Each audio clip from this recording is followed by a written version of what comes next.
बिस्मिल्लाहिर्रहमानिर्रहीम। अस्सलाम वालेकुम डियर स्टूडेंट्स, उम्मीद करता हूँ आप सब खैरियत से होंगे।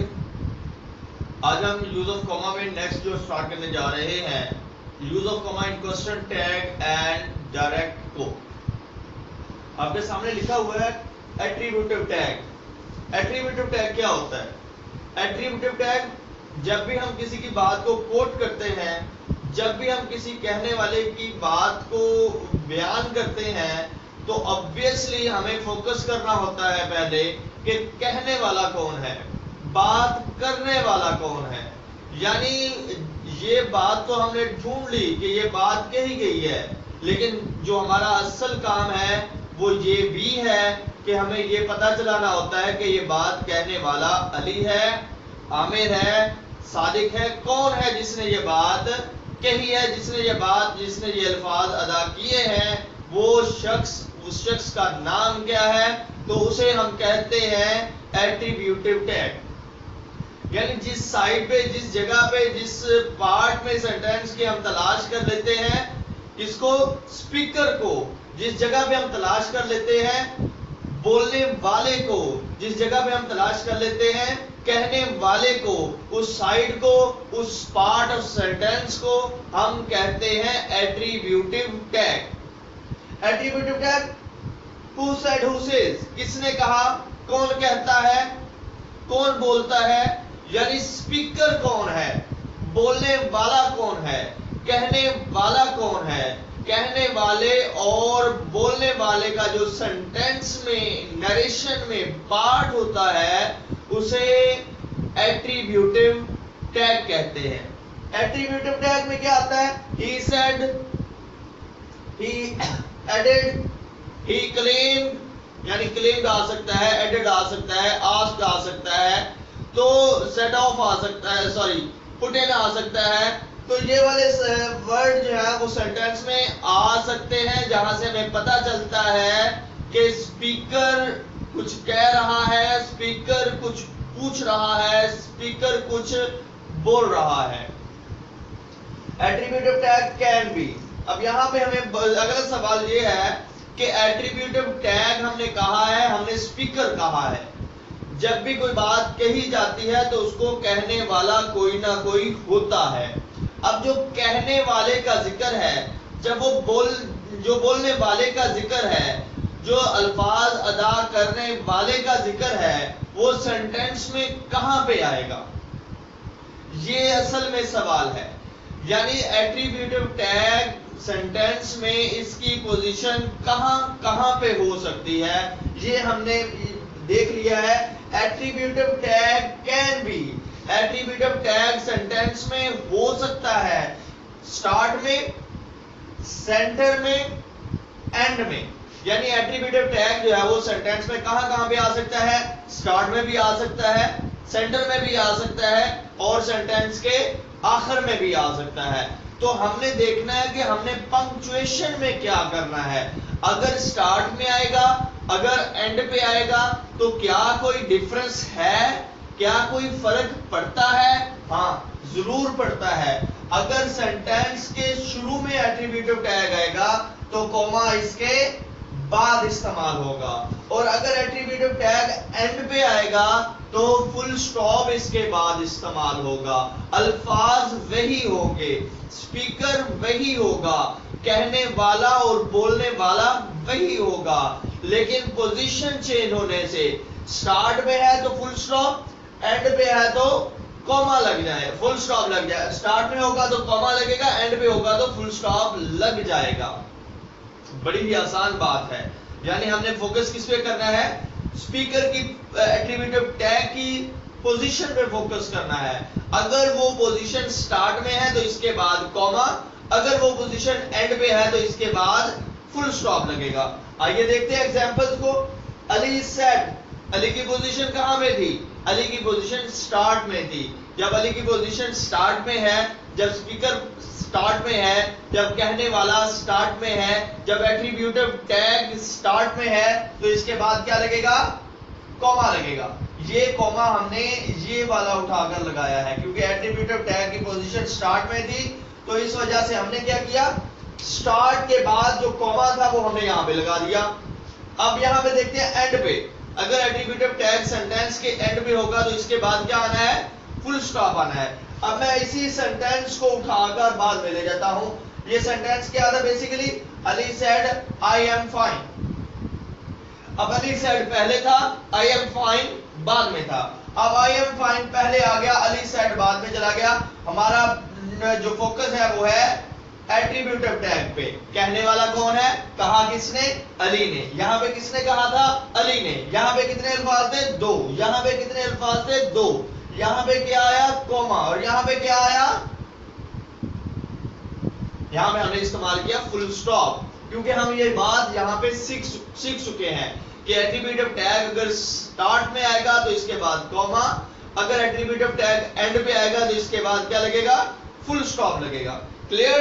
अब अगली बात आ गई, अगर एट्रीब्यूटिव टैग सेंटर में आ जाए, अगर एट्रीब्यूटिव टैग जो है वो दरमियान में आ जाए तो हम क्या करेंगे।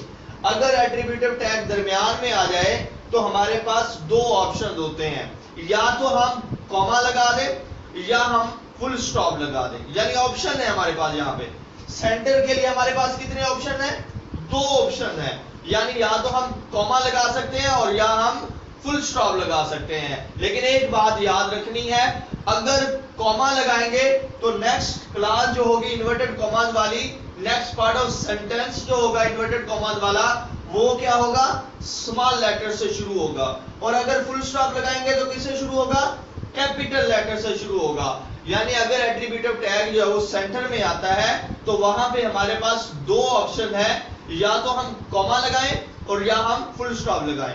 याद रखने की जो बात है, जहन में रखने की जो बात है वो ये है कि अगर कॉमा लगाएंगे तो उसके बाद वाली जो क्लास होगी वो स्मॉल लेटर से स्टार्ट होगी, और अगर फुल स्टॉप लगाएंगे तो नेक्स्ट क्लास जो होगी वो कैपिटल लेटर से स्टार्ट होगी। आइए एग्जांपल देखते हैं। Exactly that comma Ali said. अब यहां पे देखें, अली सेड सेंटर में आ गया, एट्रीब्यूटिव टैग कहां पे आ गया, सेंटर में आ गया। हमारे पास 2 ऑप्शन थे, या तो फुल स्टॉप लगा देते, यहाँ पे कॉमा लगा दिया। हमने पहले कॉमा लगा के दिखाया, कॉमा लग गया, ये वाला कॉमा। और उसके बाद समवन विल डाई, समवन का एस जो है वो किसमें लिखा हमने, स्मॉल लेटर में लिखा है। और दूसरी एग्जांपल देख लें, exactly that Ali said, Ali दरमियान में था। यहाँ पे हमारे पास ऑप्शन था, या तो कॉमा लगाया या फुल स्टॉप लगाया। यहाँ पे हमने कॉमा लगाया, यहाँ पे हमने फुल स्टॉप लगाया। दोनों में फर्क क्या है, कॉमा लगाया तो हमने सम्मान का एस जो था वो किसमें लिखा, स्मॉल लेटर में लिखा। और अगर इसके बाद हमने क्या लगाया है, फुल स्टॉप लगाया है। और जब फुल स्टॉप लगाएंगे तो नेक्स्ट क्लास किससे स्टार्ट होगी, कैपिटल लेटर से स्टार्ट होगी। आपको ये नजर आ रहा होगा, एस जो है वो सम्मान का हमने कैपिटल में लिखा है। ये बात क्लियर हुई। अगर एट्रीब्यूटिव टैग जो है वो सेंटर में आता है, अगर एट्रीब्यूटिव टैग सेंटर में आएगा तो हम करेंगे क्या, एट्रीब्यूटिव टैग को सेंटर में आने की सूरत में फुल स्टॉप भी लगा सकते हैं, कॉमा भी लगा सकते हैं। कॉमा लगाएंगे तो नेक्स्ट क्लास स्मॉल लेटर से स्टार्ट होगी, और अगर फुल स्टॉप लगाएंगे तो नेक्स्ट क्लास जो होगी वो कैपिटल लेटर से स्टार्ट होगी।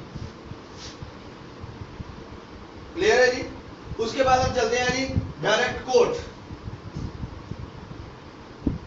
कहे हुए अल्फाज को एज इट इज बयान कर देना, उसमें कोई रद्दोबदल ना करना। What ever is being coated और सेड, जो कुछ भी कोट किया गया, जो कुछ भी कहा गया, यानी कही गई बात, नॉट डन, किया हुआ काम नहीं। यानी जो भी बात कही गई है, जो भी बात बोल दी गई है वो इन्वर्टेड कॉमास में आ जाएगी, लेकिन किया हुआ काम इन्वर्टेड कॉमास में नहीं आएगा। लेकिन किया हुआ काम इन्वर्टेड कॉमास में इस्तेमाल नहीं होगा। अब यहां में देखें डायरेक्ट कोट, डायरेक्ट कोट की ऑब्वियसली पोजीशन होगी।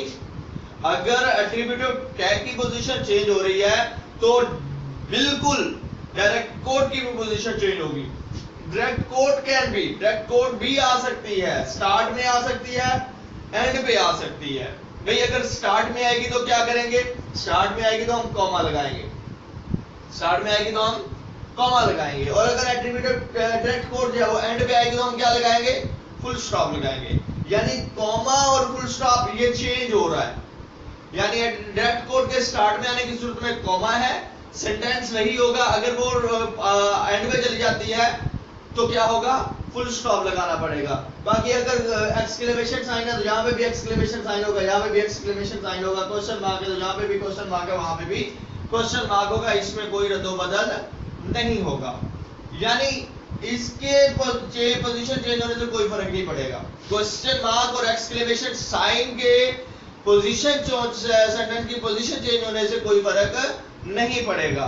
लेकिन अगर सेंटेंस असर्टिव है, अगर सेंटेंस सिंपल है, तो फिर क्या होगा, अगर स्टार्ट में कॉमा है तो एंड में क्या होगा, फुल स्टॉप होगा। यहाँ पे एग्जांपल हमारे सामने मौजूद है, आई एम फाइन, ये कहां पे था, ये डायरेक्ट कोट है, डायरेक्ट कोट कहां पे है, स्टार्ट में है। जब स्टार्ट में होगी तो फिर क्या करेंगे, कॉमा इस्तेमाल करेंगे, इन्वर्टेड कॉमा में लिखेंगे और कॉमा इस्तेमाल करेंगे। और अगर यही डायरेक्ट कोट बाद में आ गई, Ali said I am fine, अगर डायरेक्ट कोट बाद में आ गई तो क्या करना है, हमने एंड की सूरत में फुल स्टॉप लगाना है। क्लियर हुई बात, यानी स्टार्ट में होगी तो कॉमा, एंड में होगी तो फुल स्टॉप। और यहां पे देखें हाफ स्टार्ट हाफ एंड, अगर तो ये एट्रीब्यूट जो डायरेक्ट कोड है हमारे पास आधी सेंटेंस से पहले आ जाती है, आधी सेंटेंस के बाद आती है, तो हमें क्या करना है, अगर स्टार्ट में आ गई हाफ स्टार्ट वाली तो कॉमा लग जाएगा, एग्जैक्टली दैट आपको कॉमा नजर आ रहा है दोनों तरफ। अगर हाफ जो स्टार्ट वाली होगी तो क्या होगा, कॉमा होगा। हमने पढ़ा था ना कि एट्रीब्यूटिव टैग सेंटर में आ सकता है। ऑब्वियसली जब एट्रीब्यूटिव टैग सेंटर में आएगा तो होगा क्या, जो डायरेक्ट कोड होगी वो आधी पहले आ जाएगी एट्रीब्यूटिव टैग से और आधी क्लास बाद में आ जाएगी। तो ऐसा ही है यहाँ पे, half start, start with small है, सॉरी हाफ स्टार्ट, स्टार्ट वाला क्या होगा, कॉमा होगा। हाफ एंड, जो एंड वाला है उस पे तो उसके बाद तो कॉमा फुल स्टॉप ये सारा कुछ है। लेकिन बात याद रखने की ये है कि अगर एट्रीब्यूटिव टैग के बाद हम कॉमा लगाएंगे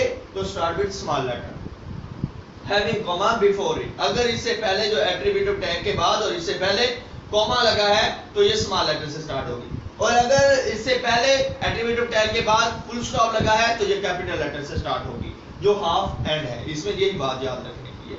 क्लियर। और उसके बाद है एक छोटा सा पॉइंट मैं दोबारा से बता देता हूं, यानी जब एट्रीब्यूटिव टैग कोई बात करता है तो जब बात करते हुए कोई एक्ट करता है, फॉर एग्जाम्पल मैं कहता हूं अली ने कहा, अली ने खड़े होते हुए कहा, अली ने बैठते हुए कहा, अली ने रोते हुए कहा, अली ने हंसते हुए कहा, अली ने चिल्लाते हुए कहा। तो यानी अली जो कह रहा है वो कुछ ना कुछ एक्ट करते हुए कह रहा है। उसने सीढ़ियां चढ़ते हुए कहा, उसने सीढ़ियां उतरते हुए कहा। तो इसका मतलब जब अली बात कर रहा है तो वो कोई ना कोई एक्ट कर रहा है। तो जो कोई ना कोई एक्ट भी साथ करेगा तो वो भी एट्रीब्यूटिव टैग का हिस्सा होगा, उसे भी हम एट्रीब्यूटिव टैग का पार्ट ही कंसीडर करेंगे। तो वो भी एट्रीब्यूटिव टैग का पार्ट है, लेकिन करना क्या है, for example Ali said, Ali said smiling, या स्टैंडिंग कर लेते हैं, अली सेड स्टैंडिंग। अब यहां पे देखेंगे हम, जो स्टैंडिंग है, जो एक्ट है, एक्ट से पहले क्या करेंगे, कॉमा लगाएंगे। तो यानी जो भी कोई एक्ट करता हुआ कुछ करेगा तो उस एक्ट से पहले क्या होगा, कॉमा लगेगा। यानी हम यहां पे मैं लिख देता हूं सेपरेट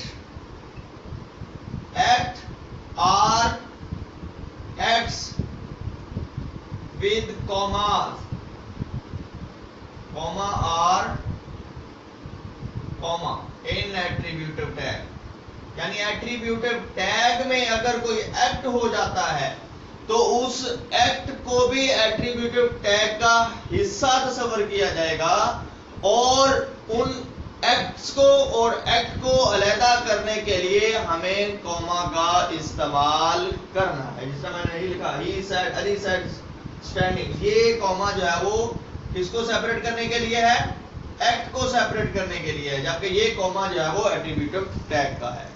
क्लियर। उसके बाद है हमारे पास number 17 addressed person. Addressed person क्या है, एड्रेस्ड पर्सन भी जारी बात है सेंटेंस के शुरू में भी आ सकता है, सेंटर में भी आ सकता है, एंड में भी आ सकता है। एड्रेस्ड पर्सन यानी जब हम किसी को बुलाकर मुखातब करते हैं।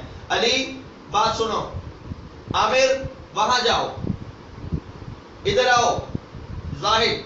तो जब हम किसी को बुलाते हैं, मुखातिब करते हैं, एड्रेस करते हैं, तो उस वक्त भी ये पंक्चुएशन का इस्तेमाल होता है। अगर पंक्चुएशन का इस्तेमाल ना करें तो सेंटेंस का जो मीनिंग है टोटली चेंज हो जाता है।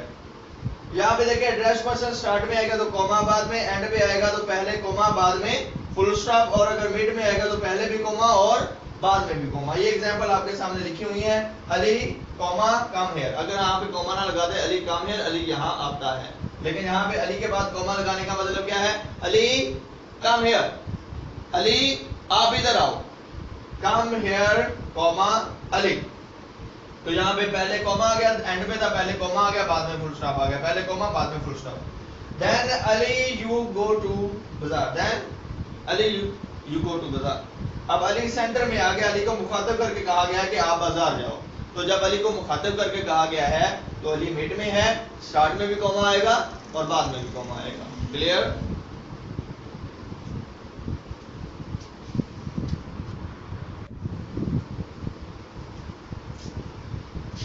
नेक्स्ट है हमारे पास क्वेश्चन टैग। क्वेश्चन टैग क्या होता है? When we have a statement, जब हम कोई स्टेटमेंट देते हैं which we want someone to agree और डिसएग्री।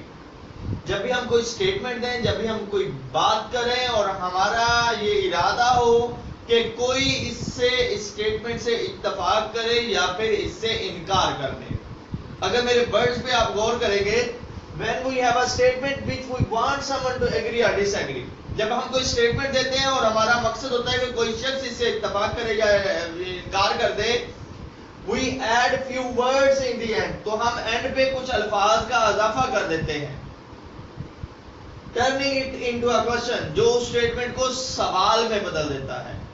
यानी हम स्टेटमेंट देते हैं और स्टेटमेंट के बाद जिस स्टेटमेंट से हम चाह रहे होते हैं कि इससे कोई शख्स जो है वो एग्री करे या डिसएग्री करे, इसके बाद हम चंद अल्फाज का इजाफा कर देते हैं उस स्टेटमेंट को सवाल में बदलने के लिए। चंद अल्फाज होते हैं, ये बात याद रखिएगा। अगर हमारी स्टेटमेंट पॉजिटिव होगी तो क्वेश्चन टैग नेगेटिव होगा, यानी जो स्टेटमेंट देंगे अगर वो पॉजिटिव होती है तो जो हम क्वेश्चन उसके साथ टैग करेंगे, जो चंद अल्फाज का इजाफा करेंगे वो नेगेटिव होगा। और अगर स्टेटमेंट नेगेटिव होगी तो क्वेश्चन टैग जो होगा वो पॉजिटिव होगा।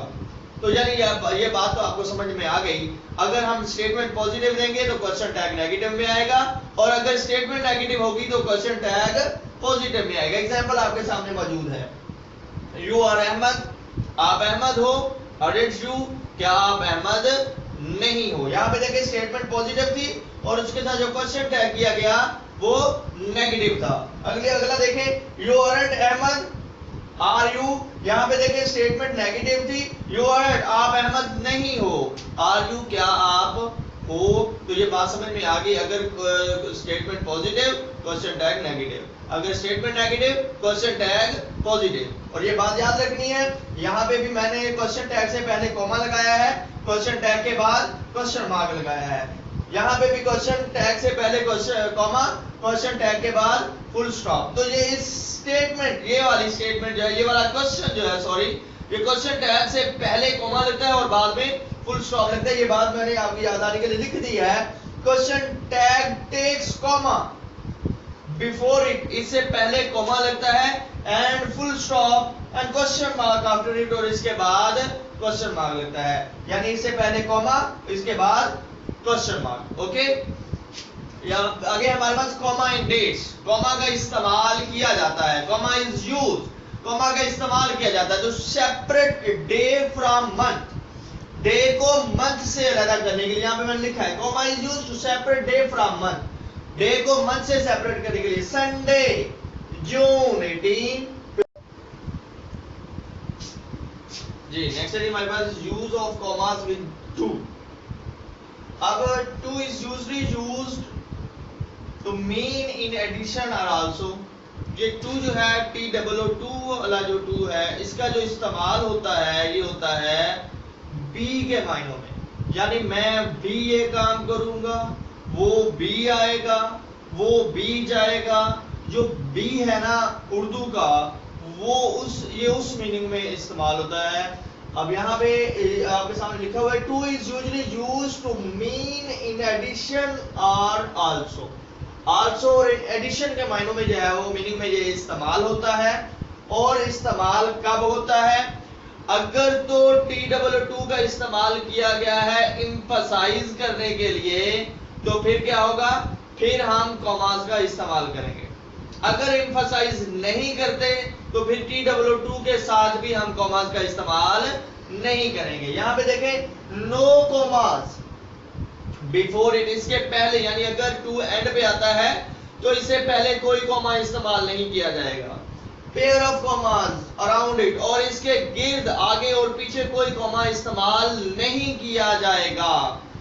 इफ नॉट एम्फसाइज्ड, अगर ये भी जो है इस पर जोर नहीं दिया जाता, अगर इसको एम्फसाइज करना ही नहीं चाहता राइटर, यानी नॉर्मली इसको बयान करता है, एम्फसाइज नहीं करता, तो फिर हमने कॉमास का इस्तेमाल नहीं करना। कॉमास का इस्तेमाल कब होगा? यूज कॉमा बिफोर इट, इससे पहले कॉमा का इस्तेमाल हो सकता है। अगर ये एंड पे होगा तो इससे पहले कॉमा का इस्तेमाल होगा। Pair of commas around it, और अगर ये सेंटर में आते हैं तो इसके गिर्द कॉमास का इस्तेमाल होता है। बिफोर इट कब होगा? जब ये एंड पे आएगा, तो इससे पहले कॉमा इस्तेमाल हो जाएगा। अब यहाँ पे देखें कब इस्तेमाल होगा use comma? Before it and pair of comma around it if emphasize, अगर ताकीद की गई होगी, अगर उस पर जोर दिया गया होगा, अगर एम्फसाइज किया गया होगा, तो फिर इन टू के साथ जो है वो हम कॉमास का इस्तेमाल करेंगे। अगर एम्फसाइज नहीं किया गया तो इन टू के होने के बावजूद भी हम कॉमास का इस्तेमाल नहीं करेंगे। यहां पे देख लें I will come too, not emphasize, comma नहीं लगा, यानी एज अ राइटर मैं इसको एम्फसाइज नहीं करना चाहता, मैं नॉर्मली बताना चाहता हूं। तो जब मैं नॉर्मली बताना चाहूंगा तो मैं कॉमा का इस्तेमाल नहीं करूंगा। I will come comma too emphasize, इस पर ताकीद की गई है, जोर दिया गया है, एम्फसाइज किया गया है। तो एम्फसाइज कहां से हुआ? कॉमा लगाने से एम्फसाइज हो गया। अगर कॉमा ना लगाते तो जो नॉर्मल होता, कॉमा लगाने से क्या हुआ? ये एम्फसाइज हो गया। I too like being with you, not emphasize था तो हमने कॉमास का इस्तेमाल नहीं किया। अगर एम्फसाइज करेंगे तो I too like being with you, तो यहाँ पे हमने पेयर ऑफ कॉमास का इस्तेमाल कर दिया।